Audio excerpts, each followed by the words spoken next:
सा मुंह लेकर रह गई।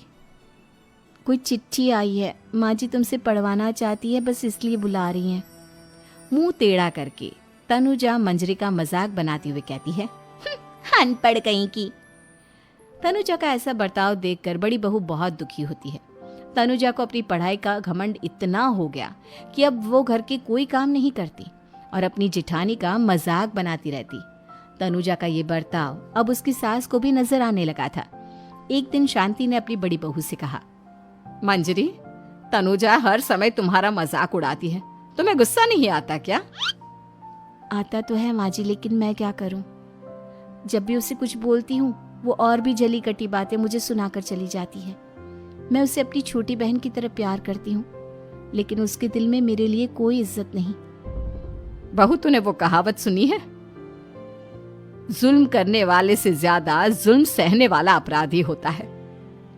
मंजरी अपनी सास का इशारा समझ जाती है। वो अपनी देवरानी को सबक सिखाने की ठान लेती है और एक दिन शांति अपनी दोनों बहुओं के साथ बैठी थी तो शांति अपनी बड़ी बहू से पूछती है, अरे बहू, शाम होने को है, कुछ सोचा है क्या बनेगा खाने में? माँ जी, मेरे तो सर में बहुत दर्द है आज। मेरी प्यारी देवरानी ही कुछ अंग्रेजी खाना बनाकर खिलाएगी। सुना है पढ़े लिखे लोग अंग्रेजी खाना बहुत अच्छा बनाते हैं, क्यों तनुजा?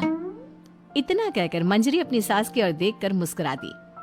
तनुजा अपनी तारीफ सुनकर बहुत खुश हो गई। इतने में शांति कहती है, यह तो सच बात है छोटी बहू, ये तो मैंने भी सुना है। हम भी पक गए हैं बड़ी बहू के हाथ का खाना खा खा कर। तनुजा, तुम्हारी माँ भी तो तुम्हारे खाने की बहुत तारीफ करती है, आज हमें भी खिला दो कुछ अच्छा सा बनाकर। शांति की बात सुनकर छोटी बहू और आसमान पर चढ़ गई, पर उसे ये कहाँ पता था कि उसकी सास और जेठानी उसे सबक सिखाना चाहती हैं। तनुजा अपनी तारीफ सुनकर खुश तो बहुत होती है, पर सोचने लगती है, मुझे तो कैसा भी खाना बनाना नहीं आता, अब मैं क्या करूंगी? अगर मैंने इनको सच बता दिया तो मेरी सारी इज्जत मिट्टी में मिल जाएगी। अरे छोटी बहू, क्या सोच रही हो? खिलाओगी ना अपने हाथ का अंग्रेजी खाना? छोटी बहू हाँ में सर हिला देती है। अचानक से उसके दिमाग में एक आइडिया आता है, मैं इंटरनेट से देखकर कुछ बना लेती हूँ, मेरी वाहवाही पूरे घर में हो जाएगी। मुझे कौन सा रोज रोज बनाना है। माँ जी, आज आप सबको ऐसा खाना खिलाऊंगी कि। इतने में शांति छोटी बहू की टांग खींचते हुए कहती है कि पता नहीं कैसा खाना खिलाओगी, ए ऊपर वाले हमारी रक्षा करना। इतना बोलकर शांति और मंजरी दोनों जोर जोर से हंसने लगते हैं। अब तनुजा रसोई घर में चली जाती है और खाने की तैयारी करने लगती है, पर उसे रसोई घर की चीज़ों के बारे में तो कुछ नहीं पता। जैसे तैसे सारी चीज़ें निकालती है और इंटरनेट पर देखकर खाना बनाती है। कुछ ही देर में सब लोग घर आ जाते हैं। अरे सुनते हो, आज का खाना हमारी छोटी बहू बना रही है। अरे वाह, आज तो फिर कुछ अंग्रेजी खाना खाने को मिलेगा। कुछ ही देर में खाना बन जाता है तो छोटी बहू सबका खाना लगा देती है। इतने में बड़ी बहू कहती है, क्या बात है देवरानी जी, आज तो बहुत अच्छी खुशबू आ रही है।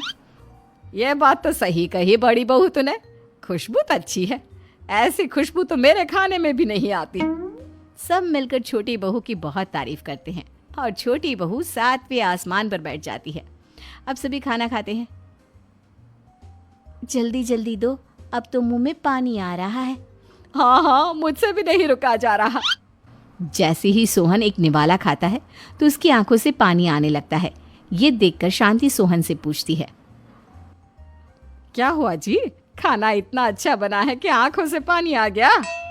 सोहन चुप रहता है और धीरे धीरे से खाना शुरू कर देता है। इतने में सोहन छोटी बहू से कहता है, बेटी तुम भी तो खाओ, तुम क्यों रुकी हो, खाना सच में बहुत अच्छा है। ये कहकर सोहन जोर से हंस देता है। फिर सब खाना खाने लगते हैं, लेकिन खाने में नमक और मिर्च तेज हो गई थी। तनुजा से कोई कुछ नहीं बोलता, बल्कि उसे भी खाने को कहते हैं। जैसे ही छोटी बहू खाना खाती है वो पानी पानी कहकर चिल्लाती है, पानी, इसमें तो पानी।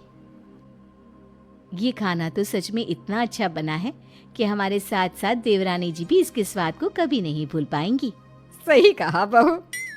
तनुजा को अपनी गलती का एहसास हुआ और उसने अपनी सास से कहा, माँ जी ये मेरी गलती नहीं है, इंटरनेट पर दिखाया तक। तो लाइक कर लीजिए और ऐसा वीडियो पाने के लिए सब्सक्राइब करें और बेल आइकन को दबाइए